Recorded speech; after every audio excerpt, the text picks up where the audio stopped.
سلام وطندارای عزیز، بینندای عزیز، خوش آمدین به چینل خودتان، به چینل تلوالتی.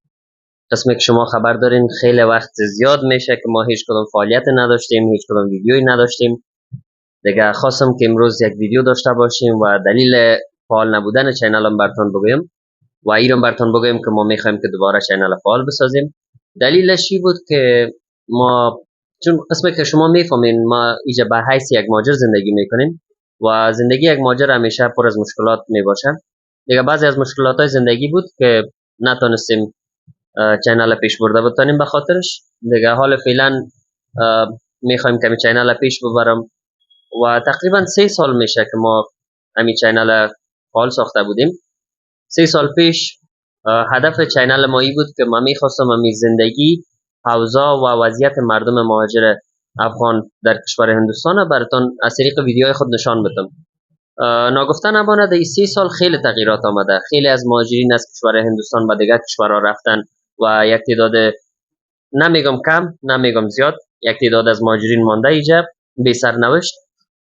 دیگه ما میخوایم که اینمی تغییراتی که فعلا در این 3 سال آمده از طریق ویدیوهای خود بر شما نشان بدم تا شما هم خبر باشین و دیگه مردم افغان هم خبر باشن از حالت و اوضاع مردم افغان در هندوستان.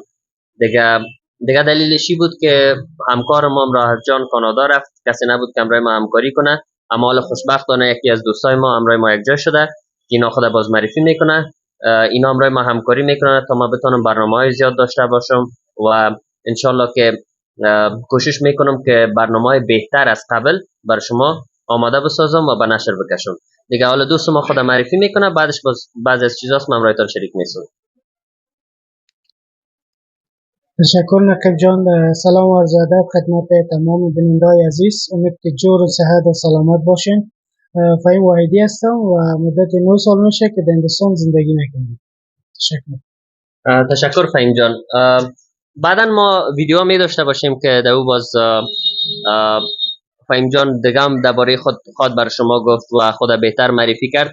دیگه فعلا یک چیز دیگه که من میخوایم براتون بگم این است که برنامه‌های بعدی ما راجع به می وضعیت فعلی مهاجرین در کشور هندوستان می باشه. ما میخوایم ویدیوهایی داشته باشم تا شما را خبر بسازم و شما خبر باشین از حالت و اوضاع مردم افغان در کشور هندوستان. چون همون حالتایی که در دیگه کشورها سر مهاجرین آمده، همون حالتا را ما نمیخوایم که فعلا اینجا کسایی که به حیث مهاجر زندگی میکنه سر اینا بیاید. همین حالا یک تعداد از کارها روان است در کشور هندوستان. بعضی از کسایی که اسناد ندارن، مثلا ویزا ندارن یا استی ویزا ندارن، اونا را دیپورت میکنن. بعضی از کسایی که اینجا همراه فامیل نیستن، مجرد هستن، اونا را خب هیچ پرسانم نمیکنه که شما اسناد دارین یا نه. دیگه اگر به طور مستقیم دیپورت نمیکنه، به طور غیر مستقیم مهاجرین دیپورت کرده رایستن. دیگه همین حالتایی که سر مهاجرین در دیگه کشورها مثل ایران آمده، از ایران تمام افغانا را دیپورت کرده میرن. حالا فعلا تاجیکستان هم گفته که افغانا را دیپورت میکنه. ما نمیخوایم که همون مشکلات سر افغانایی که یک تعداد کم، نه اونقدر زیاد است نه اونقدر کم، یک تعداد که هستن سر اونا بیاید. دیگه ما همراه اونا باز ملاقات خواهد داشتیم، از مشکلاتایشان، از خواستایشان از دولت هندوستان، از مردم، از سازمان ملل چی است، اونا رو کلش از طریق ویدیوی خود بر شما باز به نشر میکشیم.